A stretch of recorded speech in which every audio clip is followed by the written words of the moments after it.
Dnes na legendárnom gauči je Samuel Procházka. Samuel, vítaj. Ďakujem krásne. Ako sa máš? Ale dobre, ujde to. Ty si spoznal hneď, že som unavený. No jasné. Tak to vidieť? Je to vidieť. Je to veľká zmena, akože, lebo ty si taký ten vždy usmievavý, veselý a teraz si bol taký trošku priškriknutý a tak som pozrel, že dobre, fajn. To, aby si bol zmetený, som ťa trošku vyhodil z miery. A čože si robil včerajšiu noc? Tak nie, tak ráno vysielame a ja som v podstate za celú dobu, čo vysielame rannú show, tak vôbec nespal počas dňa. Hej, že nemám ten spánok, že si ľahnem na obed, aby som dočerpal energiu a potom to tak vyzerá. Niekedy. Spomenul si teda, že rannú show v Európe 2. Koľko už ste tam? Už to bude nejaký rok, nie? Už to je pol roka v rannej show a skoro 3 roky v rádiu. A? Čo hovoríš? A je to dobré. Je to super. Je to dream job. Dostali sme sa k tomu, jak slepé kurák k zrnu, jak sa hovorí.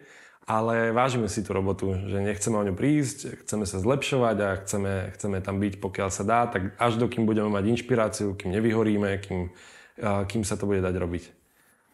Povedzme si asi o tebe viac, lebo možno veľa ľudí vlastne nevie, lebo stále si vlastne s Oliverom a podobne, takže ma zaujíma, že no čím všetky si prešiel a si sa dostal do Európy 2? OK, to je zaujímavá otázka. No, tak ideme, hej, od narodenia, od 0.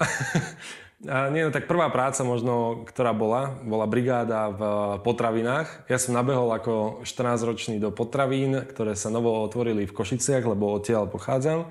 Čiže som z východu a v Košiciach som žil. 18 rokov tuším, až dokým som sa kvôli rádiu nepresťahoval do Bratislavy, ale o tom potom. 14 rokov som mal a otvorili sa tam nové potraviny a že dobrý deň, prišiel som na pohovor, mohol by som vám robiť marketing, som si uveril vtedy, že ja by som rád tak točil videá a akože staral sa o vaše sociálne siete, trošku vás akože predal, pomohol vám s tým, keď ste tu noví. A oni, jasné, to by bolo vlastne aj super, že môžete nastúpiť od pondelka. Tak som nastúpil v pondelok, zobral som si kameru do ruky a oni ma dali do pekárne. A ja, že tak fajn. Tak akože nemôžem čakať, že hneď prvá práca zase zborím svet a pomôžem potravinám urobiť neviem akú reklamu. Tak som pekne v pekárni pracoval asi 4 mesiace a akože bolo to super. Lenže potom prišiel môj brat, ktorý už v tom čase mal rozbehnutý biznis, pretože od malička točil videá, a venoval sa videoprodukcii, točil videoklipy pre známe osobnosti, reklamy a tak ďalej. A on prišiel za mnou do tých potravín, videl ma, ako tam pekne vykladám si rožky a on že, koľko tu máš za hodinu? A že normálne, že ako štandardne na to, že pomaly ani nemôžem to robiť, teraz som mal čerstvo 15, tak mám 3 eurá na hodinu. A on že, dobre, ale za tú hodinu nemôžeš nič iné robiť, nie? A že, no nemôžem. Už vtedy ma bavili videá, vedel som strihať, takže od malička som strihal videá. No on mi vravel, že dobre, tak budeš mi strihať svadby a stužkové, ktoré sa mi nechcú robiť a za tú hodinu ti dám povedzme 20 eur. Čiže za 5 hodín napríklad by som mal stužkovú alebo 6 hodín zostrihanú a teda zarobil by som si o mnoho viac. A mne to tak akože išlo mi to v hlave a som si vravel, že dobre, že ten pomer hodina, peniaze, potom som si vravel, že vlastne ja som si napríklad kúpil 10, keď som tam pracoval a už som si to v hlave počítal, že tak teraz som robil 2 hodiny na to, aby som sa najedol iba v tej práci. Čiže už mi to nevychádzalo, potom som sa dostal, spoznával som tie peniaze, spoznával som tú hodnotu peňazí, vravel som si, že dobre, moji rodičia chodia do práce, to isté, ak to majú rovnako, tak ako potom sa dokážu ešte o iných starať, keď ja si ledva kúpim svoju 10. Čiže s takýmto spôsobom som sa dostal k tomu, že potrebujem sa venovať tomu, čo naozaj chcem a robiť to možno aj za viac peňazí, ale zároveň dať do toho viac z mojej strany. Čiže zdokonalovať sa. Tak som teda dal výpoveď. Naozaj pomohol mi brat a začal som teda robiť s ním, kedy sme spolu točili rôzne projekty a ja som bol jeho dvorný strihač, takže stále mi všetok materiál posielal. Strávil som x milión hodín za počítačom. Akože fakt, že polovicu života a prestrihal som milión materiálov, prešiel som si s tužkovými svadbami, videoklipmi, v 16 som strihal Lukášovi Adamcovi klipy, Twinscam a neviem komu všetkému a teda dostal som sa k zaujímavým projektom, začal ma to čoraz viac baviť. Nenudím ťa? Nie. Nie? Dobre. Nie, počúvam, nápäť to počúvam. No a začal som potom točiť sám stužkové, čiže dostal som sa aj za tú kameru. A potom svadby. Je vtipné inak, že každý kameraman sa učí práve na tých najdôležitejších momentoch v živote, ako napríklad svadba. No a takto som sa nejako postupne dostával k videotvorbe. Až som sa dostal pred tú kameru, kedy som vlastne so svojím kamarátom, vtedy to ešte nebol Oliver, len tak zo srandy točil nejaké videá. Už to bol YouTube. Ten YouTube sa volal Sketch Bros, pretože sme boli dvaja. Toho druhého to prestalo baviť, pretože v tom nevidel ten potenciál, že to môže niekedy fungovať. Bola to iba zábavka, on už si našiel reálnu prácu, ako to vtedy povedal.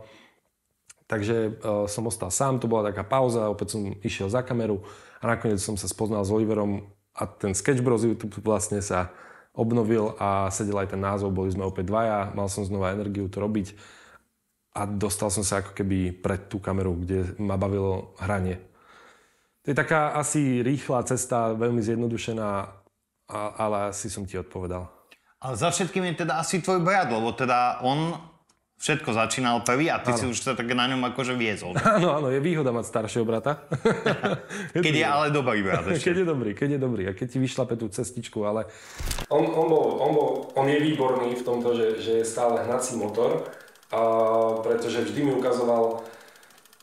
On bol moje zrkadlo, keďže bol môj vzor a videl som v ňom ten vzor, tak vždy mi ukazoval tú cestu, že kde ja môžem byť o 7 rokov, čo je teda náš vekový rozdiel. Čiže vždy mi ukazoval tú cestu, kde môžem byť, ale vždy mi aj vedel povedať, že no a teraz preto hovno robíš.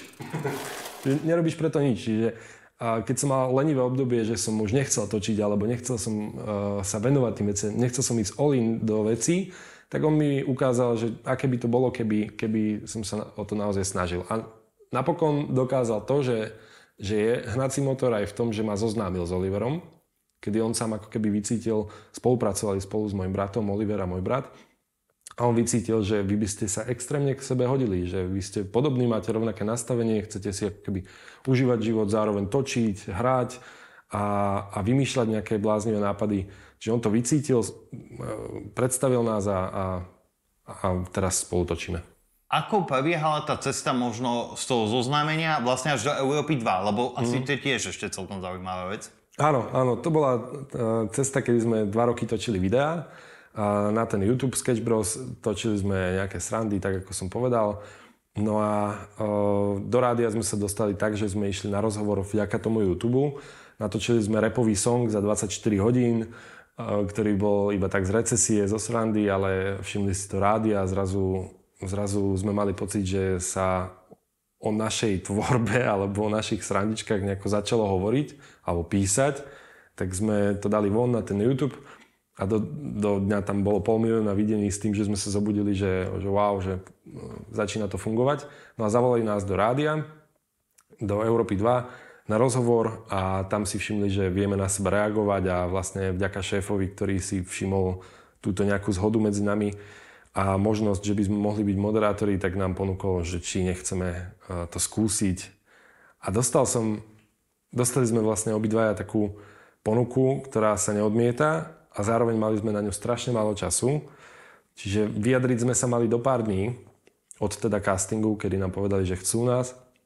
Do pár dní a do týždňa som sa presťahoval z Košíc do Bratislavy s tým, že som si našiel bývanie, zakýval rodine.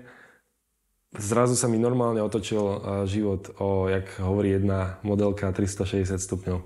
Aké školy máš vlastne za sebou, ale aj keď si mi už časti odpovedal, že vlastne ty si už šiel úplne iným smerom, tak čo vlastne máš za sebou, aké školy? Mám za sebou 4 školy oficiálne, neoficiálne 6. Znie to dobre, že? A teraz realita.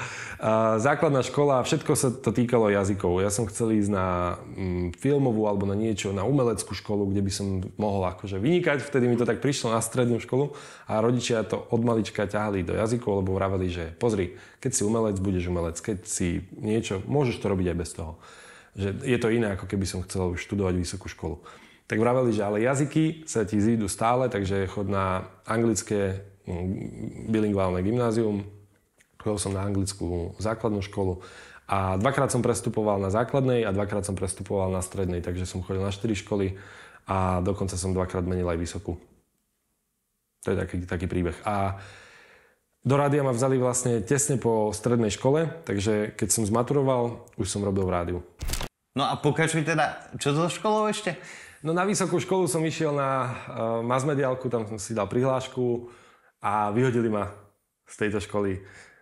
Takže no, nebol som asi dobrý študent, nemal som na to čas, alebo nie, to je zlé slovo. Mal som na to čas, bol som lenivý, takže som si to zaslúžil. Nechcem sa teraz sťažovať na školu, ale bolo to vtipné, lebo ja som vlastne si dal tú prihlášku s tým, že ja už som pracoval v rádiu a ja som chcel reálne, aby mi tá škola dala nejaké vedomosti navyše, aby som sa fakt akože čo najviac naučil o tej práci, do ktorej som bol vhodený. A nebolo to tak. Chodil som na nejaké prednášky a vzdal som to asi príliš skoro, ešte kým sme sa dostali vôbec k tomu, o čom tá masmediálka je. Takže to bolo také vtipné za mňa, že ma vyhodili zo školy masmediálnej a ja som už robil to, čo sa tam učilo.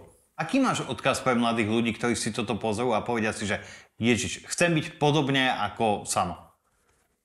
Robte to, čo cítite, že vám ide najviac. Takže vyberte si to, čo vás fakt baví a robte to, čo chcete robiť každý deň. Čiže predstavte si, pomohla mi veta, keď sa ma spýtal jeden kamarát, čo si starší odo mňa, že čo by som robil, ak by vôbec neexistovali peniaze, ak by niečo také vôbec nebolo. Čiže nebol by som za nič platený, aby som to robil. Ale aj tak by to mala byť práca. Tak som vravel, že toto proste, že tak ako som ti aj odpovedal, že posielať ten úsmev, hociakou formou, hej. Keby som neexistovali by peniaze, keby som mal stať tuto pred touto budovou a proste išli by okolidúci, aby som im povedal niečo proste milé, vtipné, tak by ma to bavilo. Potom išiel za svojou rodinou samozrejme a tak ďalej. Čiže vybrať si takú prácu, ktorú by si vedel robiť len tak, lebo ťa to baví. No a potom sa nevzdávať a po 50 tých krát, keď sa ti proste niečo pokazí, tak stále to nevzdať a stále pokračovať ďalej, nabrať tú novú silu a nerobiť to na silu. Keby chcel niekto byť napríklad v pozícii mňa, nerobiť to na silu, nerobiť to, čo robia ostatní, len preto, že to funguje napríklad. Tiež som si myslel v úvode, že to tak funguje, že vezmem niečo, čo funguje, spravím to ja a stane sa to isté, čo tomu človeku. Ale práve tá originálnosť pomáha. Práve to, že si sám sebou, to, že robíš to, čo máš rád a to podľa mňa ľudia potom cítia. Toto bol Samo Procházka. Čau, díky moc.